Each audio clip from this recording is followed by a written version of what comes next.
For the next remaining hours, we will be talking about the new OSCE, okay? The OSCE 2021. So we'll be talking about the Sbar, and we'll talking about professional values and evidence-based practice. So OSCE 2021, it's an 8-minute station, and it will be a verbally assessed station, okay? You will be given some time to write, but it's part of that 8 minute. But later, I will be giving you tips on how to actually pass it. Okay. So the main thing for the new OSCE is you don't need to spend a lot of time writing because it will not be marked. Okay. It will not be marked. All the answers already provided. It's just a matter of finding where the answers are. Okay. It's just a matter of finding where the answers are. I hope it's on my slide because I just finished my slide like an hour ago. All right. There you go. So this is an example of your document for the new test of competence. So this on your screen is an example of a document for the new test of competence. So you can see this document must be completed in using a blue pen. At this station, you should have access to your assessment, planning, and implementation and documentation. If not, please alert the examiner. So the scenario is, let's talk about Jon Snow again. Jon Snow is my favorite character. So Jon Snow was admitted by the GP with an exacerbation of asthma and is now being transferred from medical assessment unit to the respiratory ward. So John's most recent observations were temperature is 36, pulse is 110, which is kind of high. The respiration is still on the high side. Oxygen saturation is 97%. The blood pressure is 121 over 99. And John's score is 2. I think the 2 is because of the pulse rate, which is 110. Using the situation, background, assessment, and recommendation SBAR tool, please make notes regarding your patient and use this to verbally hand information over to the nurse or overseeing John's care, which is the examiner. Okay, this is a verbally assessed station. You will have the opportunity to make notes to support your answers. You have 8 minutes to make notes of the SBAR form. This is not assessed and to complete the verbal handover to the examiner. Assume it is today and it's 1900 hours. Okay. Remember, guys, the writing part or the taking notes part, it's part of the 8 minutes. Okay. It's up to you on how are you going to manage the time. So my tip for our candidates is just give yourself like 3 minutes to take down notes. Okay. Again, you don't need to write everything. It's just a matter of circling or finding where the answers are. So I'm guessing for me, my advice is before we proceed, the notes part will focus more on your recommendation. Okay. Again, the notes part should focus more on the recommendation. What do you want the examiner or the nurse receiving the patient to do or to continue doing? Okay. For the continuity of care. Let's now start with the marking criteria. Just stop me if I'm too fast. Okay. So the first criteria is the situation.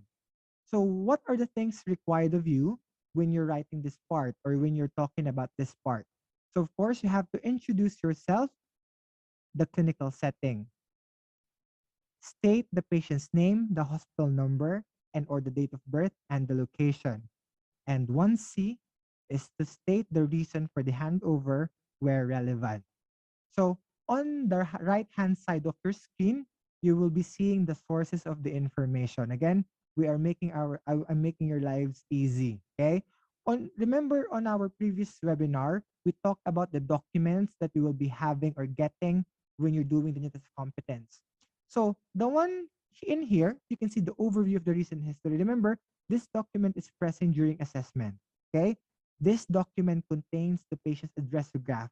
It means it contains the patient's name, date of birth, address, the GP, and the hospital number. So you're basically reading this. Okay. Alternatively, the other source of the information is your evaluation paper. At the back of your evaluation paper, you will be seeing the patient's details, which you can see on your screen below. So it says there, John Snow, hospital number, address, and the date of birth. Okay. So I will give you an example on what to say with the examiner. I hope everything is clear so far, guys. Yeah. So this is an example. So after you take down notes, you face the examiner and then you start handing over. So let's say you always begin um, with, let's say, the situation is. So my name is Joe Rizal and I am a staff nurse working at acute medical unit. I am looking after John Snow, hospital number 123456789, date of birth 25th of the 10th, 1982, admitted at acute medical unit. The patient needs to be transferred in your area, and I am now handing over the patient to your care. Okay, is that easy? So, if we go back to our previous slide, there you go. I did answer the following. I introduced myself, the clinical setting, the patient's information, and of course the reason of the handover where it's relevant. Okay, so those are the possible example or the possible handover that you will be giving to the assessor. Any question with this? It should be easy, right? No question. No question. All right. Let's move on. So a question. We don't need to state why the patient needs to be transferred. So on the example, let's go back. So it says here the reason the patient needs to be transferred in your area, and I'm handing over the patient to your care now. Okay, so this is the possible answer. Another answer, let's say, in other scenarios, let's say the patient's new score went up. Let's say um, the new score, they say during your assessment, the patient's new score was 2. And then during evaluation station, the patient's new score went up. Let's say new score was like 7. The reason might be the patient's now needs continuous monitoring. Remember, patient scoring 5 or 8 and above, the patient needs to be transferred um, and needs continuous monitoring. So that might be one of the reasons. Another possible reason of transfer on the examinations are, let's say, a referral to a dietitian. Let's say another one is, let's say, a referral to a community mental health team. So that might be your reason for referral. I'm referring the patient to your care now because they say the PHQ-9 of the patient is high. Okay. I hope that's clear. Let's say the patient's must score, let's say it's 6, and the patient needs a referral to the dietitian. So you will find that information on your here on this paper. Okay. I hope I answered your question. These are the answers or the possible answers that you might be telling the assessor during your handover. So we move on. So the next section is, so it's getting harder and harder as we move on. So the next section of your handover is the background. Okay. So the background, um, it talks about the admission or the reason for the visit, and the referral to specialist team and the diagnosis. Okay. So where are you going to get the information from? So again, we go back to our overview of the recent history. Next is notes the previous medical history, relevant medication, and social history. So where are you going to find the answer? The one shown on your screen. Okay. So you are just basically reading this page when you reach background. Okay. You are just basically reading this page when you reach the background. So I'm going to read you what's written here. I don't know if you could see it. So the presenting complaint, let's say complained of shortness of breath and edematous ankle. Shortness of breath that is worsening when mobilizing and lying flat. Oxygen has been discontinued. Breathing has improved after diuretics administration. Chest tightness. The patient is, oh, it's a different scenario. So she is anxious about current condition and afraid of dying alone. Poor appetite and concerned about the dog. So this is a different scenario. The past medical history, let's say, is heart attack, angina, congestive cardiac failure, type 2 diabetes, rheumatoid arthritis, and partially deaf um, left left ear.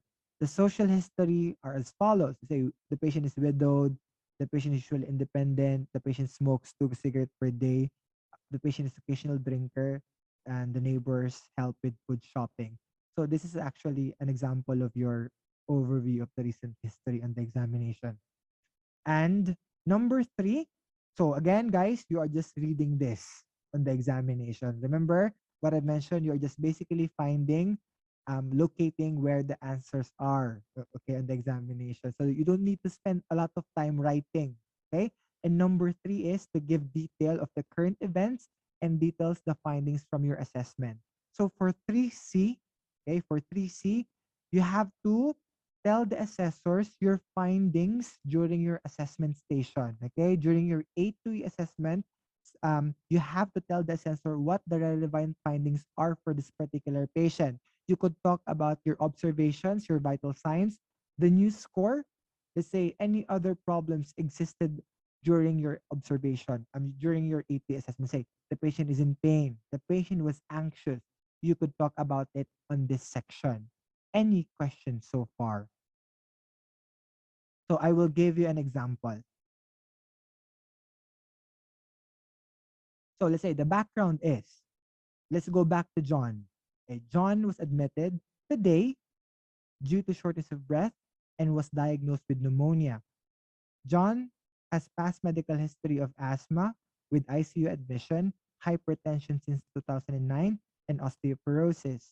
Social history is John lives with his wife partner, self-caring and independent, and they live in their own house. He smokes 10 to 20 cigarettes per day, and he drinks 2 to 3 times per week. John's drug history, he's taking bisoprolol 5 milligrams once a day, calcium carbonate 1.25 grams twice a day, and salbutamol 5 milligrams nebulizer as needed. During assessment, John was complaining of shortness of breath with respiratory of 31 cycles per minute. He also complained about pain in his chest due to coughing for 4 out of 10. He had fever 38.8 Celsius, and he was also anxious about his wife who is pregnant. So remember, your writing will not be marked on this station. Whatever you're telling the assessors, those are the only things which will matter the most on the examination. Okay? So I do recommend to memorize. I hate to say the word memorize, but you really have to memorize the marking criteria to pass evaluation station. Okay? So if you could create, let's say, a mnemonic, or let's say, yeah, a mnemonic, or what do you call this? Anything that will aid your memory to remember everything, that will be better. Okay? So hopefully your examination is not happening too soon. So at least you could still prepare. Okay? So those are the things that you might tell the assessor during background. Okay? Any questions so far? Let's recap. So to recap the background, you have to state the date of admission or the date of your visit. So if you're in the community, let's say I visited the patient today.